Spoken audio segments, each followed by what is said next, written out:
Hey y'all, it's your friend D. I am back with another video, and this one is to show you guys what I have been making for like the last, I think, week and a half, maybe 2 weeks. This is a project that I'm making for my sister. She is having a contest at her job, and they have to decorate their office doors. And it is a group contest, and so everyone on her hallway has to decorate their door with the theme of a visit from Saint Nick, aka "Twas the Night Before Christmas." So each person has to take a portion of that poem and decorate their door according to it. So my sister's portion was the first part: "'Twas a night before Christmas, and all through the house not a creature was stirring, not even a mouse." And she called me with some, wanting me to help her come up with some ideas to decorate.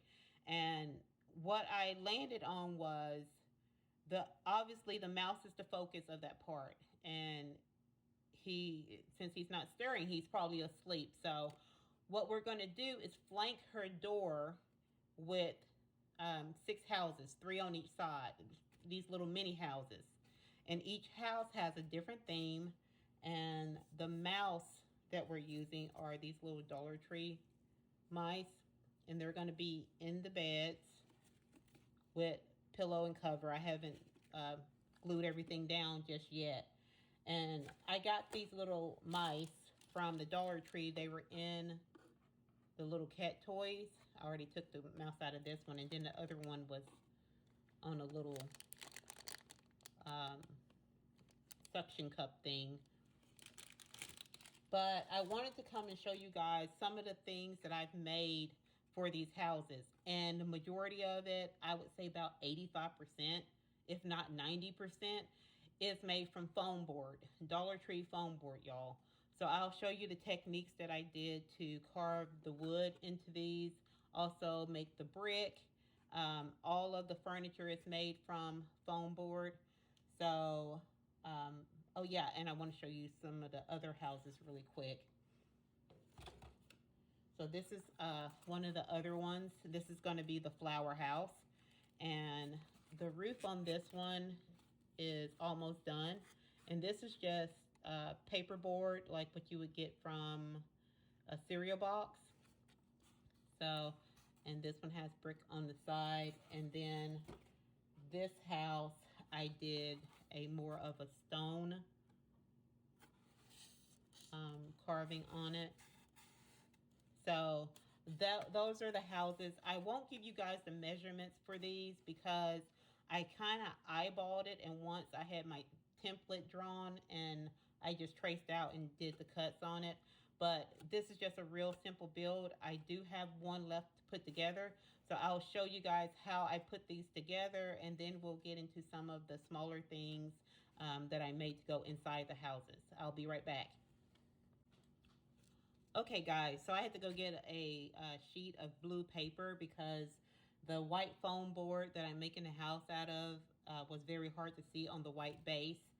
But here's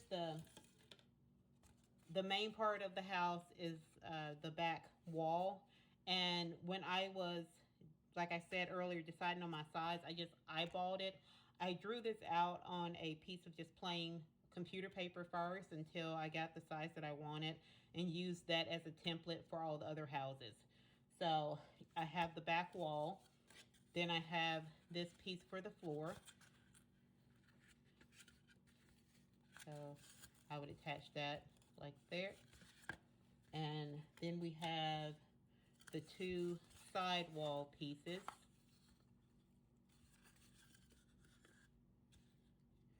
The 2 pieces for the roof. And then we have just this little piece for the front.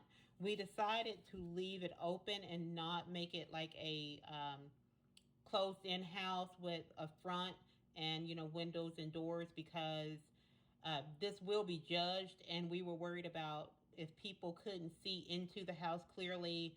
And then we played around with maybe we could make it where the front opens. But then again, we were worried about with people coming by touching it, would it hold up? Because this will be mounted on the wall. So we wanted as little interaction with people as far as people touching it as possible. So I'm going to put this last one together, and I'll be back well, I'll show you piece by step. So I'll put the floor together and I'll come back and show you guys that. Okay guys, I have the floor attached, and let me see here. So you can see I just butted them up against each other and made sure it was at a right angle and stuck those together with hot glue. And this particular house, oh, for the floor on this, I did use scrapbook paper. I didn't carve any of the floors like I did on the cabin house, but this was just going to make it a lot faster as far as the floors. So if you're going to add any kind of scrapbook paper, I would put it down before you glue the pieces together. It would just make it easier. This particular house, the walls are going to stay white, so I'm not too worried about this area. So now we're going to glue down the side walls here, and I'll be back with that. Okay, I have my side walls on, you can see. And I also took off the paper on the foam board on the outside of it because I am going to be painting this. The outside walls. The inside walls, I left the paper on because it's just going to stay white.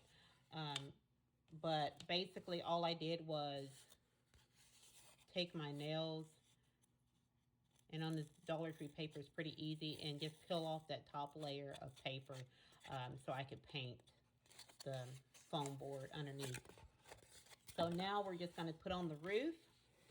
So I have my two pieces here, and they're going to go up here like that. And I'll be back once that's done. Okay guys, I have my roof on, and let me see if there's enough space for me to turn this where you guys can see it's flush in the back. And I do have a little bit of a gap right here, but I'm fine with that. And as far as the top, I know someone would probably do this different, cut into it at an angle so they butt up a lot better. But that's going to be covered anyway. I'm just going to take a piece of paperboard from a cereal box, and I've already cut it and painted it black because this roof is going to be black. And that is going to go cap this house off up there, so you won't even really see this part. But all we have to do to finish off the structure of the house is to put on this little front piece. Because at first I was going to leave the house like this, kind of as a picture box, but I just felt like it needed a little something extra, so I decided to cut an extra piece. And so we'll put that on and be back. So here's the basic structure of our house. Of course, you know, you can paint it, cover it in scrapbook paper. If you want yours to have windows, I would recommend cutting the windows out before you glue all the pieces together. But from this point, you can do so many things with this. Even if you don't want to make it in this kind of traditional house shape and just make it into a box or a rectangle, that will work. So now I'm going to show you some of the pieces that I made for this house and the techniques that I use for them. So guys, since the mice are going to be sleeping, they needed beds, and all of the beds have the same basic construction. So the first one I made was very basic, and it was this one. And it's just 3 pieces of foam board. I took, I don't remember the measurements. I think this was 2 inches by 2 inches. But, I mean, when you're making yours, just make it to the measurements that you need. And then I took a piece here. So it's basically a platform, and then you have your headboard and your footboard, a very basic bed. And for the next one, I took that same design, but I carved a pattern into it. And I'm going to show you guys how you get all of this dimension and in your pattern to show up. I'll show you that, show you all that later. But that was the second one. And then I took the same design and just added these little pieces on top. And what, I don't remember what this is called, is a sleigh bed when they're made like that, but basically the same thing. And then here I took the same measurements on it, but I rounded the top of this one and carved in a little design. And then I started to get fancy and carved this one into the shape of a heart. And for the 4-poster bed, I took 2 of the larger squares and I cut them out in the middle. And this one I cut a little bit deeper because this is the footboard. And then I just put little beads on top. And that's how I made the 4-poster. So that was it for the beds. And to go with the bed, some of them have chairs. So for the yellow bed, I made a little kind of a wingback chair. And I just thought of the basic design of a chair. You have your backrest, the seat, the 2 armrests, and then I just put a piece in front to kind of clean it up a little bit and added some little feet. And all of this is foam board, guys. And I painted it. Oh, and I will say, for anything that I paint when I'm using foam board, a trick that I learned from, I believe his name is Jeremy, and his channel is Black Magic Crafts. I don't know him. I just love his channel, and he does war game, like Dungeons and Dragons builds. And what I learned from him is, if you do a base coat of black mixed with Mod Podge, I guess you can use Elmer's glue or whatever glue you have, but I just went by his directions and used Mod Podge, and I mix it 50-50. And no, there's really no science to it. You can mix how much ever you want into it. But put that on your craft first and let it dry. And it will actually harden the foam a little bit and seal it. And that way, when you go over it with your whatever color you're using, you get these, you can see your design a lot clearer. And it also keeps it from having that white of the foam show through, because in real life, when you look at something, it has more, you see more dark colors in crevices and things. You don't really see white shining through anywhere. So, but back to the little chairs. So this one goes with the red one, the red bed. And same concept. I thought about, a basic chair, backrest, armrest, a seat, and then just to clean it up in the front, a little piece there. Made a little ottoman to go with it. Just cut the foam board in a circle for the top, and then the side, I took a strip and slowly curled it. And I did have to make a few, let me show you on the inside. I did have to make a few cuts just to make it curl around a little bit better. Then just hot glued the pieces together and carved my little design into it. Covered it with the black paint and Mod Podge, let it dry, and then I went over it with the red paint really lightly. But a trick is, if you put too much of your paint on and it covers up the black paint, I'm sorry guys, I keep moving from the middle. And it covers up your black paint, just get a toothpick and go into your grooves, and that'll clear it up really good. Or if it's too much and you can't get it out, just let it dry, and then take the toothpick, dip it in your black paint, and run that through again to create your design. So that's a little tip there. Moving on, what we have is, this is for the little, one of the mice is going to be a painter. And so I made a little easel, once again, out of foam board. Butterfingers. And the painting, I do believe I followed a tutorial on Earl's Art, and that's EARL''S, Earl. I know I have a southern accent, so it's probably coming out Earl. But I followed his tutorial for several paintings. And then I made this little stool here with the painter's palette and 2 brushes. These are just the tips of toothpicks. And the palette and the stool is made from foam board. And our painter Mouse is kind of messy, so he spills paint everywhere. And oh, and I made 2 other, I made a couple of other paintings. These are going to be glued together in the house. But these 2, I do believe, are from Earl's Art also. Then I have, I went a little crazy with this. And I can't remember whose tutorial I watched to make these.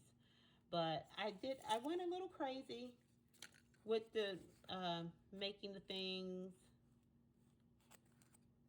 And you have one is gonna like flowers. So I made a little stool, carved the wood, same concept, just carve in your design, go over it with the black paint, and then let it dry, then go over it with whatever paint you want the item to be. And if you want more highlights in this, what I would suggest is after you put your first coat on, go over it with a slightly lighter color of brown, just real light, not heavy with the paint, and it'll give it a little bit of highlight in different places. But this again is made out of foam board. I just thought to myself, what a flower stand would look like. My mom used to have one similar to this.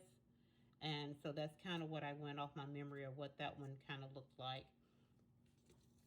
And then I got fancy, y'all. So one of the mice is going to be a upright bass player. And I decided to carve a upright bass.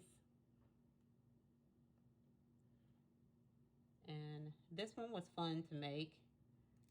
And so, yeah. And my favorite is this. So I wanted one of the mice to really be into books. And so I made this bookcase. And this is all foam board. And for the doors, I didn't want it to, I could have cut out extra pieces and just stuck those on there. But I just used the same trick of carving the doors and the drawers into the foam board, went over it with the black, and then overlaid it with the white. And all the little books are just foam board. And then you have some paper here and a pen, which is a toothpick. But I just cut out a bunch of different size squares. And I have some loose ones that are going to be clutter around that the little mouse house. But I just painted them different colors, stuck them on there, and no, there was no rhyme or reason to it. I wanted to look very cluttered. And I really like the way this came out. And I think that's all for the accessories. I'm still making a few things. Some things I've glued into the houses. So I'm going to finish making these because I have to deliver the houses to her tomorrow. So I'm going to start gluing everything in place, finish painting the outside of the houses, and I'll show you guys the finished product. Okay guys, I have 2 pieces of scrap foam board, and I'm going to show you how to do the carvings, how to make it look like brick or wood. So all you do is peel off a layer of the paper from the foam board. I've already done this piece. So if you wanted, let's say this piece is, we're gonna make it into brick. All you would do is draw your lines. I just use a pencil, and you make it. If you want it more precise, you could measure each section out, but I'm just gonna freehand this. So I would just draw my lines like that. Make them a little bit deeper. And then I would go and start marking out all my bricks. Now with this one, I really had fun doing this because in my head, a mouse house is not perfect because they're probably taking little bits and pieces from people to build their house, and they don't have like screwdrivers and things like we would have. So I had fun just kind of being a little bit more not, that's a messed up sentence. But anyway, not being as perfect with my build, if that makes sense. Because usually with my builds for the Barbies, I'm usually wanting to make it so perfect because it needs to look realistic to me. And this one was just fun. Um, so here we have our brick.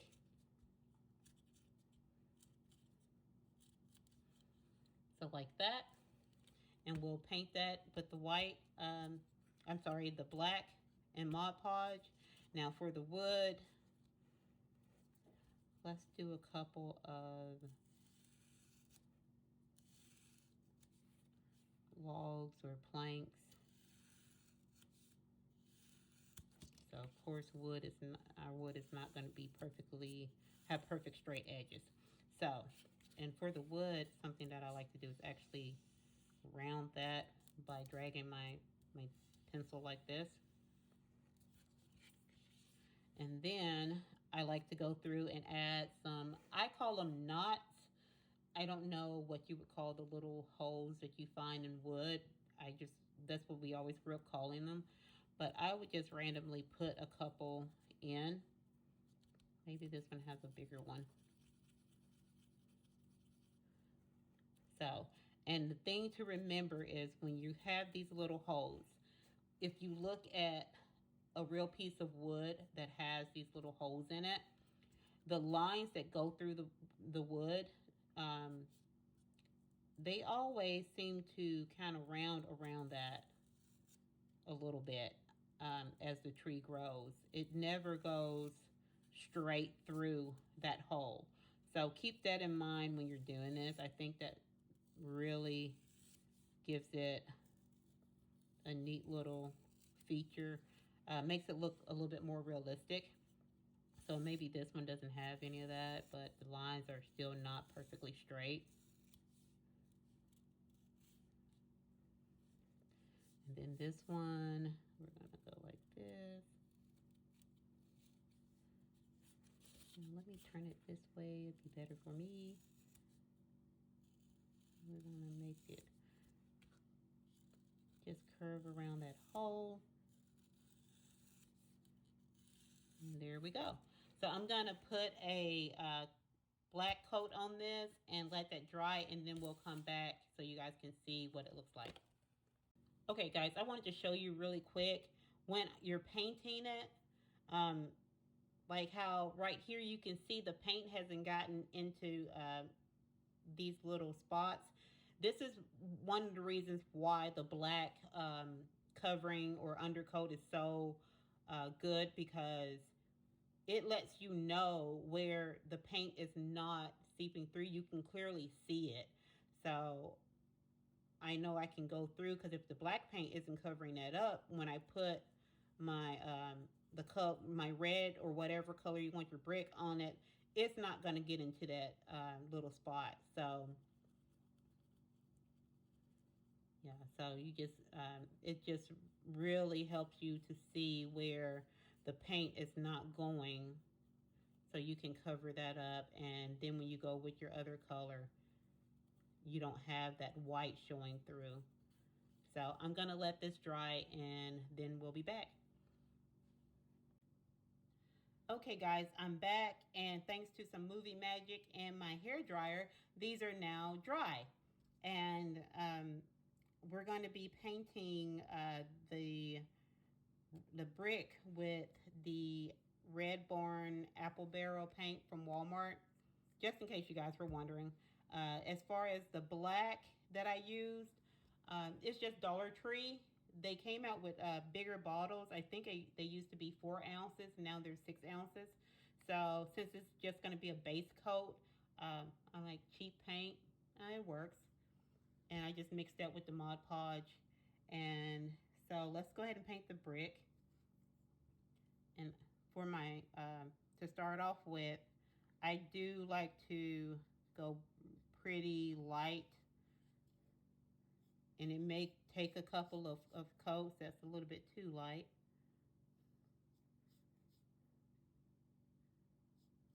There we go.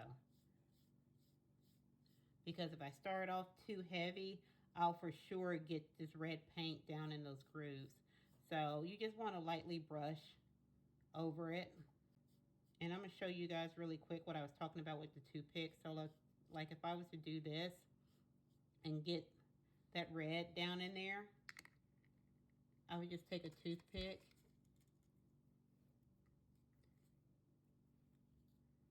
and kind of just clear it out, scrape it out like that. So it takes it out pretty good. And if it doesn't do the trick, like I said earlier, wait for the red paint to dry and then go back over it with the toothpick with the black paint. And that would open that back up for you. Now this is actually my first time using this brown paint from the Dollar Tree. I usually just mix my own brown.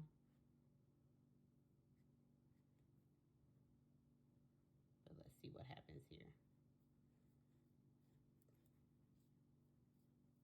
Oh, that actually covers pretty good. Oh, I went a little bit too heavy right there. We'll go back with the toothpick.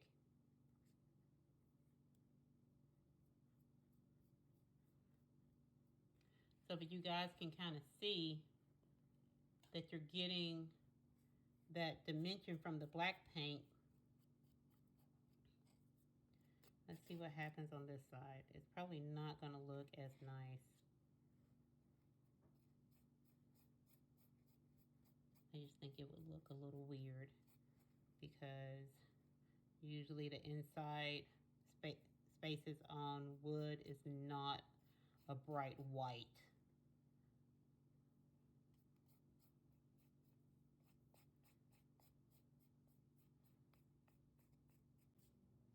Okay, I'm back and the pieces are dry. Well, almost dry. There's a couple of wet spots, but for the most part, they're dry. It did take 2 coats of the red, and because I was worried, because I was thinking I used that color when I made the other brick, but this is what it looks like after 2 coats. I really started to like the color on that, and you know, it just really looks more natural. And another thing I did not say, but for brick, if you wanted to give it a little bit more texture, ball up a piece of aluminum foil and just kind of roll it over or pat it on, and it'll give each the bricks a little bit more texture if you want that. And then do your black paint mixed with the Mod Podge over it. And on the wooden one, these two look so much better than that one. See, this is the one I did not get into all the grooves. And this looks more like wood to me. This looks like wood with some issues. So at this point, you could go over it with a lighter color, a lighter brown, and it'll give it some highlights. Same thing on this, you can use just a little bit of a lighter red. Another thing that I do sometimes is I would use the Apple Barrel Antique White because it's not a very bright white. And I would just a little amount on my brush and dry brush it onto here just to give it a little bit more highlight and dimension. So guys, that's how I made all these little designs in the foam board for my houses and for the little pieces to go in the houses. Now I'm going to put the houses together and I'll show you the finished product.